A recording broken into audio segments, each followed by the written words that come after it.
What we're going to do today is finish up on perfectionism and then move on to the mind-body.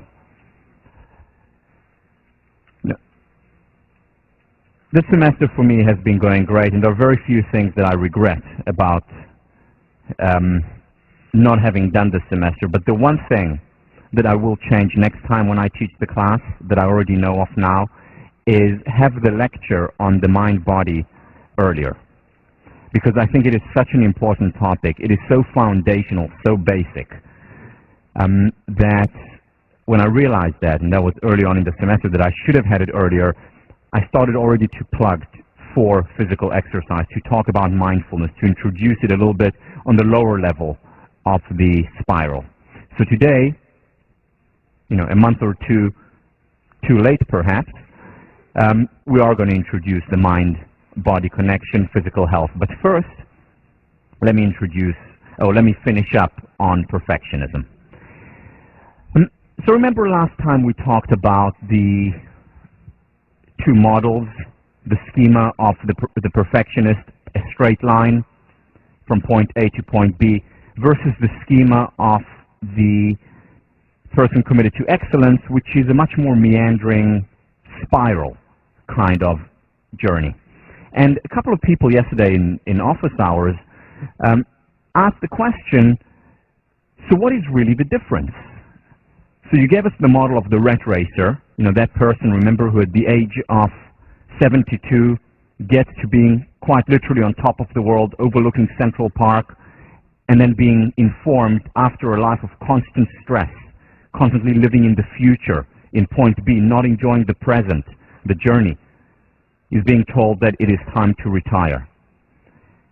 And I ask you a simple question: what kind of life do you want for yourself? So what is the alternative model? What is the positive model? Now, the positive model from the outside may look exactly the same. It may be a person who is extremely ambitious, a person who is extremely hardworking, a person who is an investment banker, or a doctor, or a lawyer, or a teacher, or working at a homeless shelter. It may look exactly the same from the outside. From the inside, it is radically different. How is it radically different? In that the person who's on the excellence side may be as ambitious, may have the same goals, may reach the same goals. However, that person also enjoys the journey. That is the difference. So yes, he or she gets into a top school, the school that they really wanted to get into. And at school they work extremely hard. However, they also learn and are able to mostly, there is no 100% here, but mostly enjoy their time in school, with the same ups and downs and vicissitudes natural. But enjoy school and then get into the job that they really wanted, or one of the jobs that they wanted, and work extremely hard there, and be ambitious, and work the 80-hour weeks. However, that person also overall enjoys the journey. And then they enjoy the next step, and being an associate, and being a partner, and being the MD, or whatever it is. The only difference is that they enjoy the journey. Now, I have a few role models that I know. One of them is my ex-roommate, who is an investment banker. We were in college together, also class of 96. After graduating, being an economics major, went to work for one of the premier hedge funds. After that, came back to Harvard, got his JD MBA, did extremely well here as a JD MBA, had all the offers that he wanted after, chose another hedge fund, and then went off on his own and started a firm with a few friends. Now, when I talk to him about investment banking, which I know very little about, I get very excited about investment banking, because his excitement is contagious. He looks forward to work every day, and he works long hours. So he's a model of a person committed to excellence, even though from the outside it may look the exact same as the caricature, quote-unquote, that I depicted earlier. So it's not about losing our ambition. It's not about not being competitive, if that is what makes you happy. It is simply about learning to also enjoy the process. The step on the way to a destination that you deem valuable, that is important to you. Now, the question is, how do we overcome this perfectionism, this constant knot in our stomach? How do we overcome this living in the future, being afraid of the present because what if I fail? And I started to describe a few methods. The first one is being aware of it, being aware of what I want to change and what I want to maintain. Remember Ellen Langer's study about getting a more nuanced understanding of what it is that I want to change, because for a very long time I couldn't become less of a perfectionist, because associated with perfectionism was also success, and my subconscious was stopping me from letting go of perfectionism, because I thought that would also mean throwing out the baby with the bathwater, i.e. my success. But now that I have a more nuanced understanding of perfectionism, which is the incapacitating fear of failure, and I understand that I can still be as ambitious and not give up my success and yet enjoy the process, that's a better understanding, and now I can move forward. So the first step is awareness. After we have awareness, it's about going back to Dweck's notion of rewarding effort. Remember, Carol Dweck was able to change students' and adults' mindset with as little as a few hours. And sometimes these mindsets have been set in them from a very young age. The fixed versus the malleable mindset. And Carol Dweck, by teaching them the malleability, the neuroplasticity, how our brain constantly changes, by teaching them that to focus on the journey, on the effort, as opposed to the outcome, as opposed to the intelligence, was able to change their mindset. So in ourselves, we can focus on and reward our effort, our process, whether it's failure or success. Active acceptance. It will always be part of us. Now, one of the things that perfectionists very often do when they realize that they're perfectionists and that it's hurting them, they apply the perfectionist approach to overcoming perfectionism, which means I will become a perfect person who's committed to excellence. That doesn't work. That's just more perfectionism. But what active acceptance is about is saying, okay, so I'm still a perfectionist. I will always probably have part of it in me, and that's okay. And that's okay. One of the things that the Buddhists talk about is that very often our greatest challenges, what Karen Horney would call our neuroses, whether it's perfectionism, the fear of failure, whether it's anger that comes up once in a while, anxiety, whatever it is that we have, that issue. The Buddhists cognitively reframe it and say we need to look at it as a tool for growth, as a way of learning about ourselves, digging deep inside ourselves, and growing. So to look at it, okay, so this is an opportunity for growth, for personal learning, for reflection, for more empathy toward other people, whatever it is. But look at it as a tool. Accept it, and then act. So one of the TFs, do you mind seeing what it is, please? Thanks, John.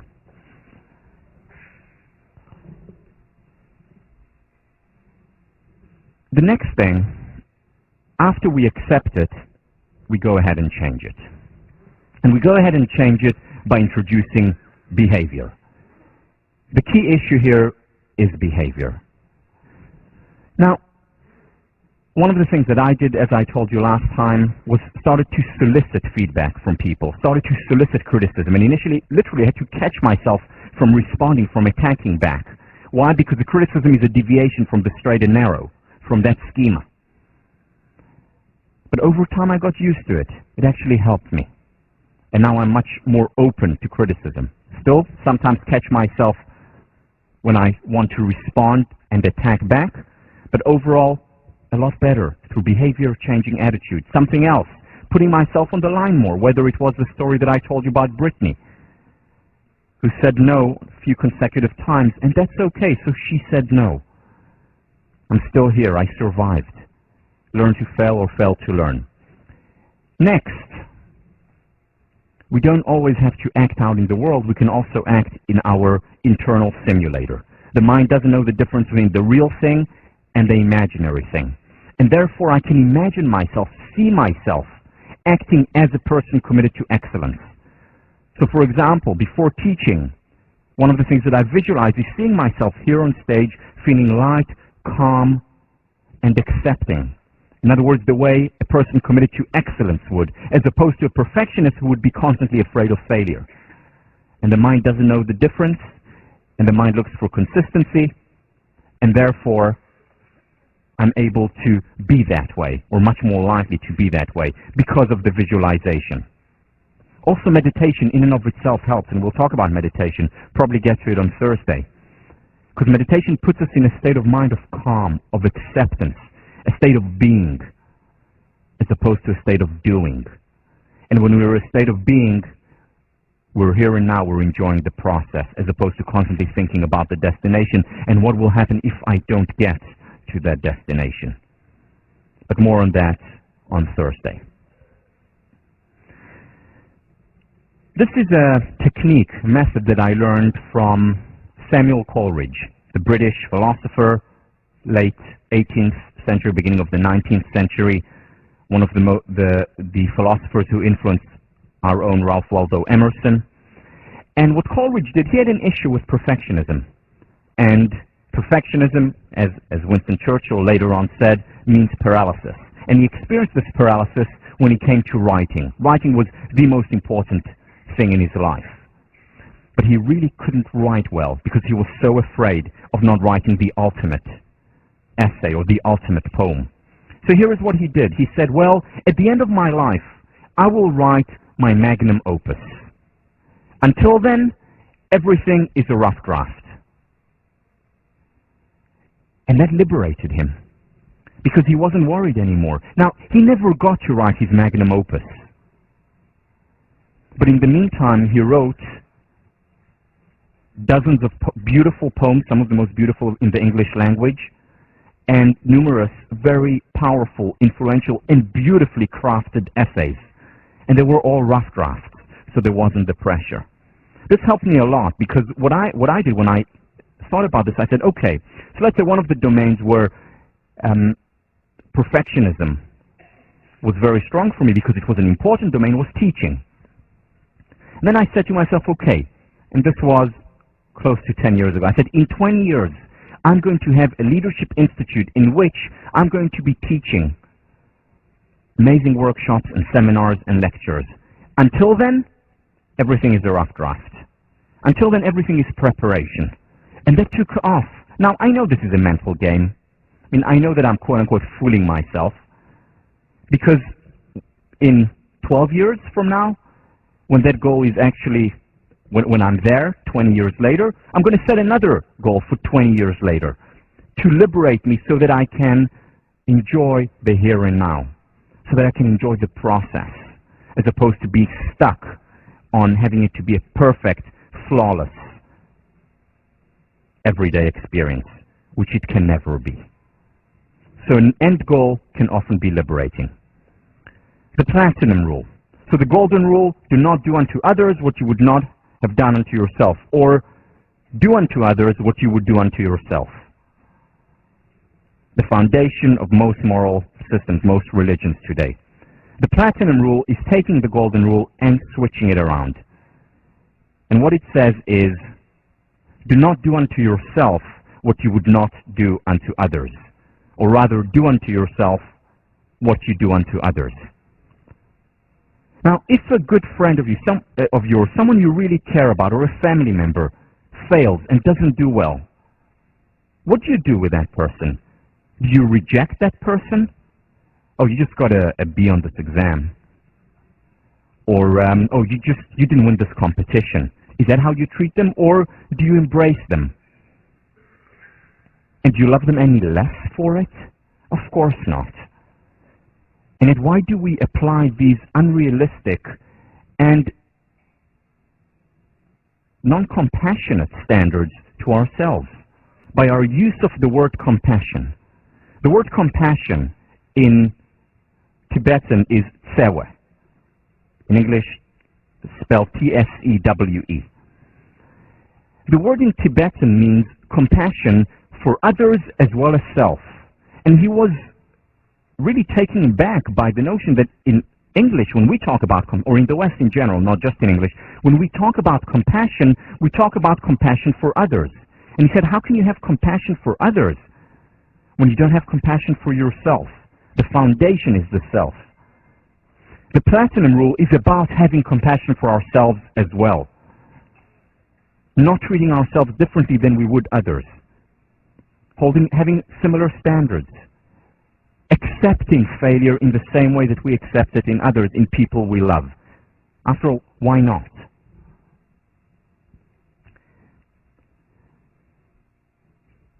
How do we help other people? Because very often people are in relationships with a perfectionist, or we know a friend of ours is a perfectionist. How do we help other people? The first thing that's important to make very clear is that it is extremely difficult to help other people deal with perfectionism. It mostly has to come from within. They have to want to change, because it takes time. It doesn't happen overnight. I know it from research, and more than that, I know it from personal experience. And yet we can help, after accepting that it is difficult. The first most important thing to do is by example. If I can change and become more of a person committed to excellence, enjoy the journey, celebrate, even failures, even falling down once in a while, then I'm leading by example. And remember that experiment, right? People do what you do rather than what you say. Second thing to do is to tell stories about it, which is what this lecture essentially, or the last two lectures, were about. Mostly personal stories of how I moved or am moving from being a perfectionist to being more committed to excellence. So telling stories, sharing. Again, the difference between sharing and telling. Sharing, both of us get. Telling is a one-way street. And finally, another way to help other people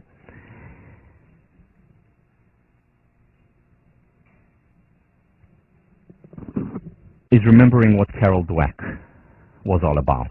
Rewarding effort, rewarding the journey.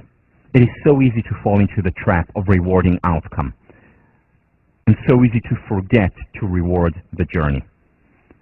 I know that it's difficult in child rearing with my kids, and it's certainly difficult in a relationship. It's certainly difficult being the boss or a friend. But to really focus on rewarding the journey, on pointing out, oh, this was a great attempt, or this was so much fun doing it, the process. I want to end this lecture by introducing a mini summary of the course so far. This is a technique, quite a simple technique, but a technique that I found very powerful, because what it does is synthesize a lot of what we have discussed until now in the course. And this specific technique I apply to difficult situations. When I'm facing periods in my life, and it could be a long period or one day, that is very difficult for me. You know, when I experience anxiety or stress, or high levels of disappointment.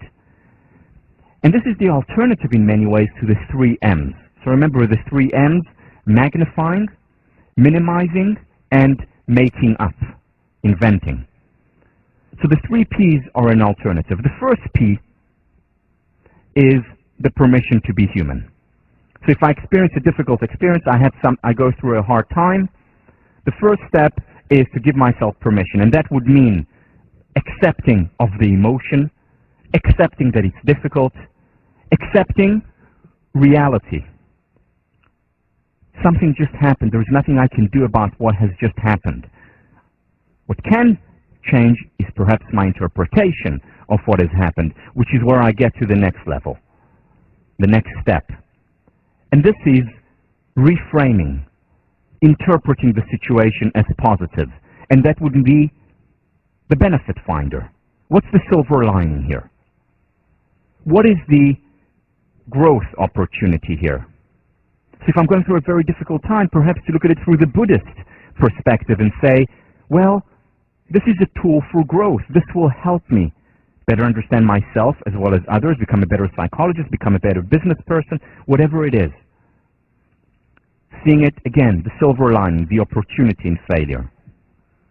And finally, one very important thing that we didn't talk about much, just in passing, is distraction, is looking toward other places. It's not always good. In fact, as we'll talk about next time, it's sometimes detrimental to stay and analyze every single emotion, feeling, thought that comes up. Ruminating in and of itself does not always help. Sometimes the best thing to do is when a negative thought comes up or a negative feeling comes up, is to distract ourselves from it by, for example, going to listen to a piece of music, going for a run, talking to someone either about that or something else. Now this is very different from avoiding, because it's not about saying, all right, I'm not going to deal with any of the issues in my life. It's just saying that if there is a recurrent thought or feeling and I'm experiencing a Sisyphean battle against it, pushing the stone up and then being pushed down again, up and down again, sometimes it is better, more helpful to just say, okay, I'm not going to ruminate, it's pointless. This neural pathway in my mind has been so reinforced. It's not going anywhere. And then to say, let me move on, let me listen to a nice piece of music, let me go for a run. That will really help get my mind off this. And very often what the run can do is also help me look at it through a different lens. And we'll talk about it much more about this distraction because it's nuanced, meaning we're not about avoiding. So we'll talk about it next on Thursday when we talk about dealing with depression or dealing with anxiety using meditation, using mindfulness as a kind of distraction. But that's also one way of looking at the positive. And finally, the third P is about taking perspective. Is this really going to matter? This is Richard Carson's wonderful self-help book, Don't Sweat the Small Stuff, and it's all small stuff. Now, I don't necessarily agree with the second, it's not all small stuff, but certainly a lot of the things that we sweat about in our lives, small stuff. Now, the issue with not sweating the small stuff is asking a simple question: is this going to matter in a year? Or in the in the large scheme of things, does it really matter? Is it worth my worrying and fretting and being depressed and upset and anxious about this now? Is this really going to matter in a year? And most of the time, it won't matter. The other side of this is that, well, then does anything matter? A few years ago, I was asked a very simple question by a friend, and he said, we haven't talked about it before, this was a close friend, but can you tell me what psychological maturity is? From your research, can you think about what psychological maturity is? And off the cuff, at that moment, and over time I revised that definition a little bit, I said the following: psychological maturity is about the ability to willingly shift perspective. And I think it's more or less right. Again, looking at the research about this ability to shift perspective. Why? Or what is this ability to shift perspective? It's the ability, when we want, to be immersed in the here and now, in the present. And it's the ability to, when we want, take a step back, zoom out, both in time and in space, and ask the question, is this really going to matter? Or in a year? Or in the grand scheme of things, space, is this really important? And at the same time, go back, almost at will. Have this flexibility to go back and be immersed when listening to a beautiful piece of music or spending time with the people we love. And again, it's easier said than done, but over time we can train our mind through meditation, through cognitively reframing things. We can train our mind to be able to make that shift almost at will. So let me give you an example of the 3 Ps applied. So this happened to me at the beginning of the semester. About 2 weeks into the semester, I had to take Shirelle, my daughter, to daycare, and I was running late. I was running really late, and what I like to do before lectures is to work out, and I realized I'm not going to have time to work out. I'm hardly going to have any time to go over the lecture notes that I do twice in the morning before the lecture, and I got upset, and I became stressed. Then I said, okay, let's take the 3 P's and apply them. First P, permission. Acceptance. I said to myself, okay, so you're stressed, so you're upset. It's okay to be upset. It's okay to be stressed, even if you do teach positive psychology. It's all right. The second thing that I said, respect for reality. This is the beginning of the semester. A lot of things are happening. We had just arrived from Israel a couple of weeks earlier. A little bit of jet lag, the kids. Respect for reality. It is what it is. And then I moved on to positive. Okay, so what's the benefit here? So the first benefit is, well, I need to think more about where I can simplify, what I can say no to, do less rather than more. So that was certainly a benefit there because it got me thinking about it.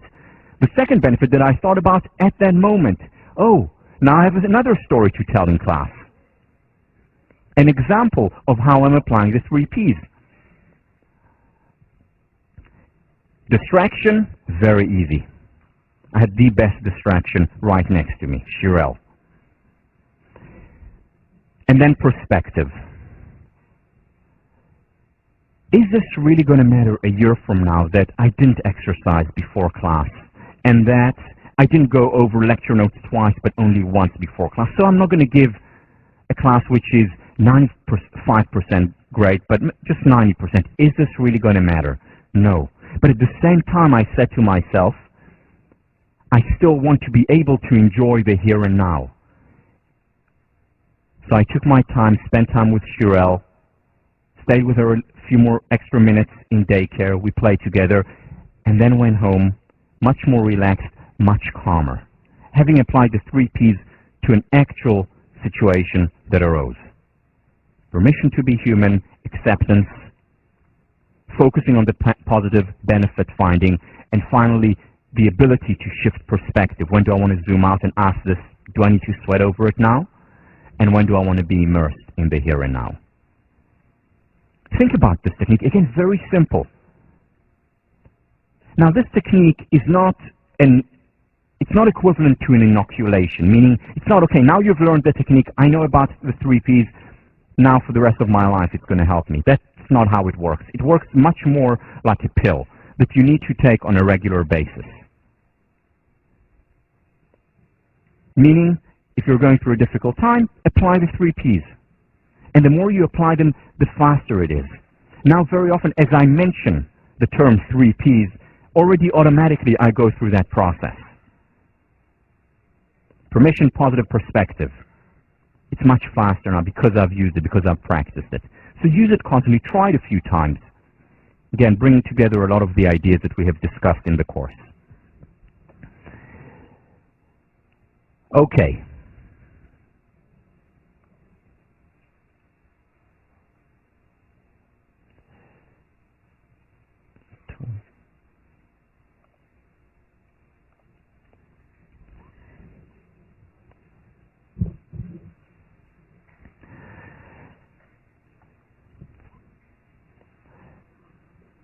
A year and a half ago, I had the privilege of spending a full day with Marty Seligman. He invited me to his home, and we were sitting down in his beautiful rose garden that he writes about often, and sitting and talking about positive psychology, its past, its present, and more than anything, its future. We're talking about education, about what he was doing in his classes, what I was doing in my classes. And then, halfway through the conversation, he suddenly stopped and said, Tal, you know what the problem is with psychology today? Not just with positive psychology, with psychology today. And I said, what? Immediately taking out my notebook. And he said, you know, the problem with psychology today is that our focus has mostly been neck up, whereas most of what happens to us is neck down. Our focus has been neck up, and most of what happens to us is neck down. Now, hearing this was very important for me. It was doubly important hearing it from Marty Seligman for various reasons. First of all, Marty Seligman has always been ahead of the game. He has, brought cognitive psychology when it was hardly known, when behaviorism was dominant. So his research was ahead of his time. He brought positive psychology, or integrated it, as a unified field of study. And Marty Seligman also, the second thing, beyond him being a visionary and a very important psychologist, he was also one of the founders of cognitive psychology. I mean, what is cognitive therapy about? It's about neck up. And for him to say, we have been focusing too much on neck up and we need to go neck down, that means he thought about it a lot. That means he really studied this phenomenon and really understands that we need a serious shift here. And he is very right. And this is the topic of the next two lectures. In fact, what I'm going to offer you is a wonder drug. And this is only for students in 1504. Okay, the auditors as well. You can have that wonder drug too. And here is what the wonder drug is going to be doing for you. The wonder drug is going to make you feel good, real good. Your self-esteem is going to increase significantly. You're going to be more confident about yourself, about who you are, about your place in the world, in social settings, on your own. You're just going to have higher levels of self-esteem. And we know self-esteem is associated with tons of good stuff, which we'll talk about 2 weeks from now. You're going to feel much calmer, much more centered. You're even going to get smarter taking that drug. It's remarkable. I mean, I know you're starting to get a little bit worried here. It's also going to make you more attractive. You're going to feel more attractive, and you're going to exude more attractiveness. Again, this drug has been tested time and again, and this is all research. This is not just whim. Here I'm selling you something real, something that actually works. And I should add that there are no negative side effects to this drug. On the contrary, there are tons of positive side effects that I didn't even mention here. More than that, you can rest assured it's legal. I know you were concerned here, but you can take it. You can take it, you can handle it. You don't need to worry about it. And if anyone comes to you and is concerned about how you've suddenly changed as a result of this drug, you can send them to me. And finally, I'm not going to charge you for it. I should charge you for it, but I'm not a good businessman, so I'm going to give it to you for free over the next 2 lessons. And here is the drug. In fact, it's not just a drug, it's a cocktail. It's a cocktail of drugs, because they seem to work best in many situations. So here is the cocktail. I hope you're listening now, because this is very important. The wonder drug. 30 minutes of physical exercise 4 times a week.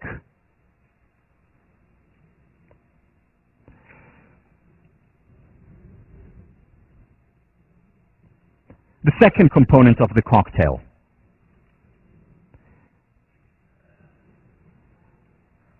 At least 15 minutes of mindfulness exercise 6 or 7 times a week. The third component of this cocktail, with all these benefits: 8 hours of sleep, more or less, per 24 hours. And the final component of the cocktail, 12 hugs a day. The last one you can overdose on. Or rather, you can't you can have as much as you like, but at least 12 hugs a day. If you take this drug,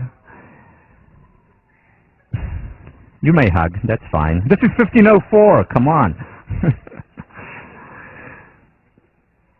But no sleeping in class.